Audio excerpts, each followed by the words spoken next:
ಪಕ್ಷಕ್ಕೆ ವಾಪಸ್ ಕರೆತರುವಂತಹ ಪ್ರಯತ್ನ ನಡೀತಾ ಇದೆ. ಯಾವ ರೀತಿ ನಿಮ್ಮ ಪಕ್ಷದಲ್ಲಿ ಏನು ಡಿಸೈಡ್ ಆಗಿದೆ ಸರ್? ನಾವು ಹೇಳ್ಬೇಕು, ತಾವು ರಾಜ್ಯ ಕಾರ್ಯದರ್ಶಿಗಳು ಇರ್ಲಿ, ತಾವು ಕೂಡ ಸೀನಿಯರ್ ಇದ್ರಿ, ಅವರು ಹೇಳಿ ಪರವಾಗಿಲ್ಲ, ನೀವೆಲ್ಲ ರೆಸ್ಪಾನ್ಸಿಬಿಲಿಟಿ ನೋಡಿ. ಪ್ರಜಾಪ್ರಭುತ್ವದಲ್ಲಿ ಪ್ರತಿಯೊಬ್ಬ ನಾಗರಿಕನಿಗೂ ಕೂಡ ತನ್ನದೇ ಆದಂತ ವ್ಯವಸ್ಥೆ ಇರುತ್ತೆ. ಪಕ್ಷದಲ್ಲಿ ಇರ್ತಕ್ಕಂಥದ್ದು, ಪಕ್ಷದಲ್ಲಿ ಆಯ್ಕೆ ಆಗ್ತಕ್ಕಂಥದ್ದು, ಪಕ್ಷ ಬಿಟ್ಟು ಹೋಗ್ತಕ್ಕಂಥದ್ದು, ಮತ್ತೊಂದು ಪಕ್ಷ ಸೇರ್ತಕ್ಕಂಥದ್ದು, ಪ್ರತಿಯೊಂದು ಆ ಥರ ವ್ಯವಸ್ಥೆ. ಇಲ್ಲಿ ಎರಡನೇ ಮಾತಿಲ್ಲ. ಆದ್ರೆ ನಾನು ವ್ಯಕ್ತಿಗತವಾಗಿ ಯಾರನ್ನೂ ಕೂಡ ನಾನು ತಗೊಳಲ್ಲ. ಯಾಕೆ ನಾನು ಕೂಡ 50 ವರ್ಷದಿಂದ ರಾಜಕಾರಣ ಮಾಡಿರ್ತಕ್ಕಂಥ ಶಾಸಕನಾಗಿ, ವಿಧಾನ ಪರಿಷತ್ ಸದಸ್ಯನಾಗಿ, 6 ವರ್ಷ ಕ್ಯಾಬಿನೆಟ್ ರ್ಯಾಂಕ್ನಲ್ಲಿ ಇತ್ಕೊಂಡು ಕೂಡ ಕೆಲಸ ಮಾಡಿರ್ತಕ್ಕಂಥ. ಆ ಹಿನ್ನೆಲೆಯಲ್ಲಿ ತಾವು ಕೇಳಿರ್ತಕ್ಕಂಥ ವಿಚಾರ ಇದು ಪಕ್ಷಕ್ಕೆ ಸಂಬಂಧಪಟ್ಟಂಥ ವಿಚಾರ ಮತ್ತು ಹೈಕಮಾಂಡ್ಗೆ ತೆಗೆದುಕೊಳ್ತಕ್ಕಂಥ ಒಂದು ವಿಚಾರ. ಆ ದೃಷ್ಟಿನಲ್ಲಿ ಸಾಮಾನ್ಯ ಕಾರ್ಯಕರ್ತರಾಗಿರ್ತಕ್ಕಂಥ ನಾವು ಇದ್ರ ಬಗ್ಗೆ ಕೇವಲ ಒಂದು ಜಿಲ್ಲೆನಲ್ಲಿ ಬಂದು ಅದ್ರ ಬಗ್ಗೆ ಮಾತನಾಡ್ತಕ್ಕಂಥ ವ್ಯವಸ್ಥೆ ಒಳ್ಳೆಯದಲ್ಲ. ಆ ದೃಷ್ಟಿನಲ್ಲಿ ನಮ್ಮ ಭಾರತೀಯ ಜನತಾ ಪಾರ್ಟಿಯ ಹೈಕಮಾಂಡ್ ಏನು ನಿರ್ಧಾರ ತೆಗೆದುಕೊಳ್ಳುತ್ತೆ ಅದಕ್ಕೆ ಖಂಡಿತವಾಗಿ ಕೂಡ ನಮ್ಮ ಪಕ್ಷ ನಾವು ತಯಾರಿದ್ದೇವೆ. ಅಭಿಪ್ರಾಯ ಇಲ್ಲ ಇಲ್ಲ ನೋಡಿ, ಪಕ್ಷದ ಅಭಿಪ್ರಾಯ ಕೊಡ್ತಕ್ಕಂಥದ್ದು ಆಂತರಿಕ, ಬಹಿರಂಗ ಚರ್ಚೆಗೆ ಅವಕಾಶ ಇಲ್ಲ. ಸೀನಿಯರ್ ಇದ್ದೀರಿ, ಹೌದು, ಇಲ್ಲ ಅಂತದ್ದಲ್ಲ. ಅತಿ ಹತ್ತಿರದಿಂದ ನೋಡ್ತಕ್ಕಂಥ ನಾನು ಅವರು ಒಟ್ಟಿಗೆ ಶಾಸಕರಾಗಿದ್ದು 99ರಲ್ಲಿ ನಾನು ಬಸವನಗೌಡ ಯತ್ನಾಳ್ರು ಒಟ್ಟಿಗೆ ಶಾಸಕರಾಗಿದ್ದು. ಸನ್ಮಾನ್ಯ ವಾಜಪೇಯಿ ಅವರು ಪ್ರಧಾನಮಂತ್ರಿಗಳಾಗಿದ್ದಂಥ ಸಂದರ್ಭದಲ್ಲಿ ರೈಲ್ವೆ ಸಚಿವರಾಗಿದ್ದು. ಇಲ್ಲ ಅಂತಕ್ಕಂಥದ್ದಲ್ಲ. ಅಲ್ಲ, ಅಂತ ಸೀನಿಯರ್ ಮೋಸ್ಟ್ ಇದ್ದಂತಹ ವ್ಯಕ್ತಿಯನ್ನ ಪಕ್ಷದಿಂದ ಯಾವ್ದೋ ಕಾರಣ ಅದು ನಿಮ್ಮ ಪಕ್ಷದ ಆಂತರಿಕ ವಿಚಾರ, ಅದು ಹೊರಗಡೆ ಹೋದ್ಮೇಲೆ ಅಟ್ಲೀಸ್ಟ್ ಒಳಗಡೆ ಬರಕ್ ದಾರಿನೇ ಇಲ್ವಾ? ಅಥವಾ ವಿಚಾರ ನಡೆದಿರ್ಬೋದಲ್ಲ? ನಾನೇ ಹೇಳ್ತೀನಲ್ಲ, ನಾನು ಕೂಡ ಭಾರತೀಯ ಜನತಾ ಪಾರ್ಟಿನಲ್ಲಿ ಶಾಸಕನಾಗಿ, ವಿಧಾನ ಪರಿಷತ್ ಸದಸ್ಯನಾಗಿ, ಚೇರ್ಮನ್ ಆಗಿ ಕೆಲಸ ಮಾಡುವಂಥ ಕಾಲದಲ್ಲಿ ಅನಿವಾರ್ಯ ನಾವು KJP ಪಕ್ಷವನ್ನು ಕಟ್ಟಿದಂಥ ಸಂದರ್ಭದಲ್ಲಿ ಒಳಗೆ ಬರುವಂಥ ಸಂದರ್ಭದಲ್ಲಿ ಶಿಸ್ತು ಸಮಿತಿಯವರು ನಮ್ಮನ್ನು ಪಾರ್ಟಿಯಿಂದ ಉಚ್ಚಾಟನೆ ಮಾಡೋದು. ದಯವಿಟ್ಟು ಅರ್ಥ ಮಾಡ್ಕೋಬೇಕು. ನಾನು ಯಾರ ಬಗ್ಗೆನೂ ಕೂಡ ಟೀಕೆ ಟಿಪ್ಪಣಿ ಮಾಡ್ಲಿಕ್ಕೆ ಹೋಗಲ್ಲ. ಅಂತಹ ಸಂದರ್ಭದಲ್ಲಿ ಕೊನೆಗೆ ನಮಗೆ ಮನವರಿಕೆ ಆ ಸಂದರ್ಭದಲ್ಲಿ ಹೌದು ನಾವೆಲ್ಲ ಸಂಘ ಪರಿವಾರದ ಮೂಲಕ ಬಂದಂಥ ವ್ಯವಸ್ಥೆನಲ್ಲಿ ನಾವು ಖಂಡಿತವಾಗಿ ಕೂಡ ಭಾರತೀಯ ಜನತಾ ಪಾರ್ಟಿ ಮತ್ತೆ ಸೇರಬೇಕು ಅಂತಕ್ಕಂಥ ಉದ್ದೇಶದಿಂದ ಮತ್ತೆ ಇವತ್ತು ಸೇರಿದ್ದೇವೆ. ಪಕ್ಷದಲ್ಲಿ ಕೆಲಸ ಮಾಡ್ತಾ ಇದ್ವಿ, ಸಾಮಾನ್ಯ ಕಾರ್ಯಕರ್ತರ ಕೆಲಸ ಮಾಡ್ತಾ ಇದ್ವಿ. ಮುಂದಿನ ಯುವ ಪೀಳಿಗೆ ಅವಕಾಶ ಮಾಡಿಕೊಡ್ಬೇಕು ಅಂತ ಎಲ್ಲವನ್ನು ತ್ಯಾಗ ಮಾಡಿದ್ದೇವೆ. ಸೊ ಆ ದೃಷ್ಟಿಯಿಂದ ನಾನೇ ಅಂತಕ್ಕಂಥದ್ದು ಮನುಷ್ಯನಿಗೆ ಏನಾದರೂ ಕೂಡ ಬಂದರೆ ದಯವಿಟ್ಟು ಇದೊಂದು ಅರ್ಥ ಮಾಡ್ತೇವೆ, ನಾವೇ ಅನ್ನೋ ಪದ ಬರಬೇಕು. ಆವಾಗ ಖಂಡಿತವಾಗಿ ಕೂಡ ನಮ್ಮ ಭಾರತ ಮಾತೆ ಬೈದಲ್ಲ ಸಮಾಧಾನ ಆಗ್ತಕ್ಕಂಥ ವಾತಾವರಣ ಅಂತಕ್ಕಂಥ ಇಷ್ಟೇ ಹೇಳಲಿಕ್ಕೆ ಇಚ್ಛೆಪಡ್ತೇನೆ. ನಾನು ದಯವಿಟ್ಟು ಬೇಡ, ನಾವು ಅಲ್ವಾ ಸಮಾಜ ಸೇವೆ ಮಾಡ್ಲಿಕ್ಕೆ ಹೊರಟಿರ್ತಕ್ಕಂಥವ್ರು ನಾವು. ಕೇವಲ ಅಧಿಕಾರಕ್ಕೋಸ್ಕರ ಅಲ್ಲ, ಅಧಿಕಾರಕ್ಕೋಸ್ಕರ ಅಂಟ್ಕೊಂಡೇನಾದರೂ ಕೂಡ ಪಕ್ಷದ ನೆಲೆಯಲ್ಲಿ ಬೆಳಿತೀನಿ ಅಂತ ಅಂದರೆ ಅದು ಜನ ಕ್ಷಮಿಸೋಲ್ಲ. ನಾವು ಮಾಡಬೇಕಾಗಿರ್ತಕ್ಕಂಥ ಕೆಲಸ ಕಾರ್ಯಗಳು ಇನ್ನೂ ಭಾಳಷ್ಟಿದೆ, ಅದಕ್ಕೆ ಹೋಗೋಣ. ಅಧಿಕಾರ ಅಂತಕ್ಕಂಥದ್ದು ಅದೇ ಬರಬೇಕೇ ಹೊರತು ನಾನು ಕೇಳಿದ ಅಧಿಕಾರ ಬೇಕು ಅಂತಕ್ಕಂಥದ್ದು ಇದೆಯಲ್ಲ, ಖಂಡಿತವಾಗಿ ಕೂಡ ಅದು ಒಳಿತಲ್ಲ ಅಂತಕ್ಕಂಥದ್ದು ನನ್ನ ಭಾವನೆ.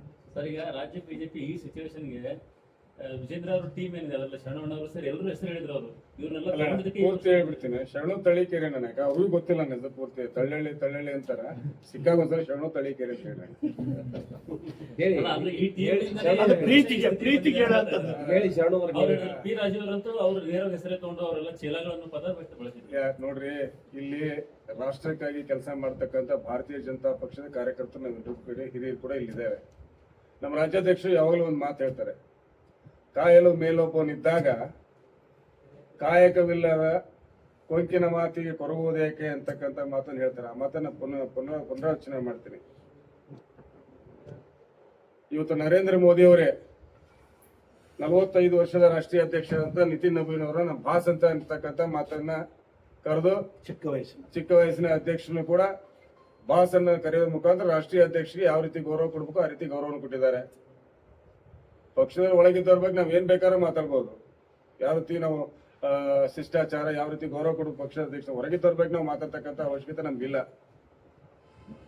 ತಾವು ಕೇಳಿದ್ರಿ ಪಕ್ಷಕ್ಕೆ ಬರುವ ಪ್ರಯತ್ನ ಅಂತ ಕಥೆ ಯಾವುದು ಕೂಡ ಆ ತರ ಇಲ್ಲ. ಆಮೇಲೆ ಮೇಲಾಗಿ ಅವ್ರನ್ನ ಪಕ್ಷದ ಬಗ್ಗೆ ಅವ್ರ ಬಗ್ಗೆ ತೀರ್ಮಾನ ತೆಗೆದುಕೊಟ್ಟಿರ್ತಕ್ಕಂಥದ್ದು ರಾಜ್ಯದ ನಾಯಕತ್ವ ಅಲ್ಲ, ರಾಷ್ಟ್ರೀಯ ನಾಯಕರು ತೀರ್ಮಾನ ತಗೊಂಡು ಅವ್ರನ್ನ ಪಕ್ಷದಿಂದ ಉಚ್ಚಾಟನೆ ಮಾಡಿದ್ದಾರೆ. ಖಂಡಿತ ನಿಮ್ ಪ್ರಕಾರ ನಿಮ್ಮ ಊಹೆ ಅಂತ ಅವ್ರು ಬರ್ತಕ್ಕಂಥ ಪ್ರಯತ್ನ ಮಾಡ್ತಿರೋದು ಸತ್ಯ. ಇವತ್ತೇನು ನಾ ಮುಂದಿನ ತಿಂಗಳು ಶ್ರಾವಣ ಮುಗಿಲಿ, ಆಷಾಢ ಮುಗಿದ ತಕ್ಷಣ ನಾನು ಪಕ್ಷ ಕಟ್ತೀನಿ, ಹೊಸ ಪಕ್ಷ ಕಟ್ತೀನಿ ಅಂತಕ್ಕಂಥ ಏನು ಅವ್ರ ಆಸೆ ಐತೆ, ಖಂಡಿತ ಶುಭವಾಗಿ ನಾವ್ ಯಾರು ಕೂಡ ಅವ್ರಿಗೆ ವಿರೋಧ ಮಾಡೋದಿಲ್ಲ. ನನ್ನ ಹಾಲು ಮತ್ತು ಸಮಾಜವನ್ನಾಗಿ ಹೇಳ್ತೇನೆ, ಅವ್ರು ಹೊಸ ಪಕ್ಷ ಕಟ್ಟೋದಾಗ ನಾನೇ ಅವ್ರಿಗೆ ಬೋಣಿಗೆ ಕೊಡ್ತೀನಿ. ಅದು ಬಿಟ್ಟು ಬ್ಲಾಕ್ ಮೇಲ್ ಮಾಡಿದ್ರೆ ಪಕ್ಷದ ತತ್ವ ಸಿದ್ಧಾಂತಗಳು ಒಪ್ಕೊಂಡು ಹಿರಿಯರಿದ್ದಾರೆ, ಹಿರಿಯರ ಹತ್ರ ಚರ್ಚೆ ಮಾಡ್ಲಿ.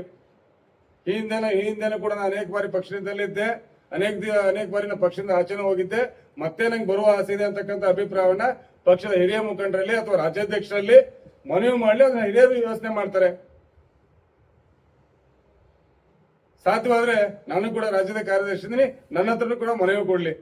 ಅಲ್ಲ, ಈಗ ಒಂದು ದೃಷ್ಟಿಕೋನ ಅಲ್ಲಿ ಈಶ್ವರಪ್ಪನವ್ರನ್ನ ಒಂದ್ ಕಡೆ ಕಡೆಗಣಿಸ್ತಾನಾಗ್ತದೆ, ಇಲ್ಲಿ ಯತ್ನಾಳ್ ಅವ್ರನ್ನ ಒಂದ್ ಕಡೆ ಕಡೆಗಣಿಸ್ತಾ ಏನ್ ನಡೀತಾ ಇದೆ ನಿಮ್ಮ ಪಕ್ಷದಲ್ಲಿ? ಸರ್, ಯಾರು ಹಿರಿಯರನ್ನ ಒಂದ್ ನಿಮಿಷ ಕಂಪ್ಲೀಟ್ ಮಾಡ್ತಾರೆ, ಹಿರಿಯರನ್ನ ಸಂಪೂರ್ಣವಾಗಿ ಉಚ್ಚಾಟನೆ ಮಾಡಿ ನಮಗಿಂತ ಚಿಕ್ಕವರು ನಮ್ಮ ಜೊತೆಯಲ್ಲಿ ಕೆಲಸ ಮಾಡದಂತ ವ್ಯಕ್ತಿಯ ಮಕ್ಕಳನ್ನ ತಂದು ಅಧ್ಯಕ್ಷರ ಮಾಡೋದು ಸಹಜವಾಗಿ ಹಿರಿಯರಿಗೆ ಸ್ವಲ್ಪ ನೋವು ಉಂಟು ಮಾಡಿದೆ. ಅದನ್ನ ಶಮನ ಮಾಡೋ ದೃಷ್ಟಿಕೋನದಲ್ಲಿ ನೀವು ಏನ್ ಮಾಡಿದಿರಿ? ರಾಷ್ಟ್ರಾಧ್ಯಕ್ಷರು, ರಾಜ್ಯಾಧ್ಯಕ್ಷರು ಎಲ್ಲರೂ ಸೀನಿಯರಿಟಿ ಸೇರಿಕೊಂಡು ಒಂದು ಪಕ್ಷವನ್ನ ಸುಂದರವಾಗಿ ಮಾಡ್ಕೊಳ್ಳೋಕೆ ಏನ್ ಪ್ರಾಬ್ಲಮ್ ಏನಾಗಿತ್ತು? ಯಾಕೆ ಇಷ್ಟೊಂದು ಡಿಸ್ಪ್ಯೂಟ್ಸ್ ಆಗ್ತಾ ಇದೆ ನಿಮ್ಮ ಪಕ್ಷದಲ್ಲಿ? ಖಂಡಿತ ಹೊಂದಾಣಿಕೆ ಇಲ್ಲದಿರೋದಾ ಹೇಗೆ? ಖಂಡಿತ ನಿಮ್ಗೆ ನಮ್ಮ ಪಕ್ಷದ ಬಗ್ಗೆ ಇರ್ತಕ್ಕಂಥ ಕಾಳಜಿಗೆ ನಾನು ಖುಷಿಯಿಂದ ನೀವು ಅಭಿನಂದನೆ ಹೇಳ್ತೀನಿ ಅಣ್ಣ. ಒಂದು ಗಮನದಲ್ಲಿರಲಿ, ಸನ್ಮಾನ್ಯ ರಾಜ್ಯಾಧ್ಯಕ್ಷರು ವಿಜೇಂದ್ರ ಅವರು ಆದ್ಮೇಲೆ ಎಲ್ಲ ಹಿರಿಯರನ್ನು ವಿಶ್ವಾಸಕ್ಕೆ ತೆಗೆದುಕೊಂಡು ಇಡೀ ರಾಜ್ಯಾದ್ಯಂತ ಪ್ರವಾಸ ಮಾಡಿ ಕಾರ್ಯಕರ್ತರಲ್ಲಿ ಉತ್ಸಾಹ ಬರ್ತಾ ನಿಟ್ಟಿನಲ್ಲಿ ಅವ್ರು ಕೆಲಸ ಮಾಡ್ತಾ ಇದ್ದಾರೆ.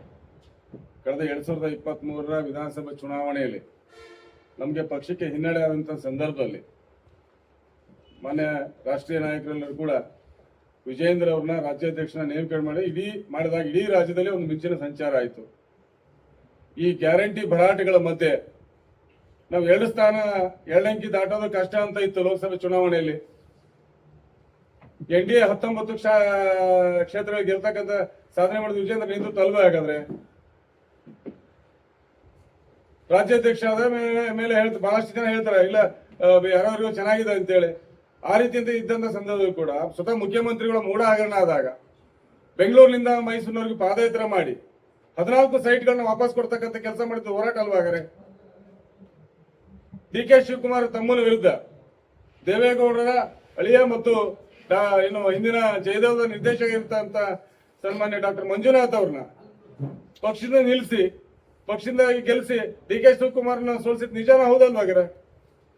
ಯಾರೋ ಕೆಲವರು ಒಂದು ಪರ್ಸೆಪ್ಷನ್ ಕ್ರಿಯೇಟ್ ಮಾಡಬೇಕು, ಯಾವಾಗಲೂ ಕೂಡ ಪಕ್ಷ ಮತ್ತು ಪಕ್ಷದ ನಾಯಕತ್ವದ ವಿರುದ್ಧ ಒಂದು ನಕಾರಾತ್ಮಕವಾಗಿ ಮಾತಾಡ್ಬೇಕು, ಆ ವಿಷಯವನ್ನು ಚರ್ಚೆಯಲ್ಲಿ ಇಡಬೇಕು ಅನ್ನೋ 2-3 ಜನ ಆ ರೀತಿ ಕೆಲಸ ಮಾಡಿದ್ರೆ ಮಿಕ್ಕಿದೆಲ್ಲ ಹಿರಿಯರು ಕೂಡ ಒಟ್ಟಾಗಿ ಒಂದಾಗಿ ಕೆಲಸ ಮಾಡ್ತಿದ್ದಾರೆ. ಸಣ್ಣ ಪುಟ್ಟ ವ್ಯತ್ಯಾಸಗಳು ಇರಬಹುದು, ನಮ್ಮ ರಾಷ್ಟ್ರೀಯ ನಾಯಕರು ಅದನ್ನೆಲ್ಲವನ್ನು ಕೂಡ ಸರಿ ಮಾಡ್ತಕ್ಕಂಥ ಕೆಲಸ ಮಾಡ್ತಾರೆ.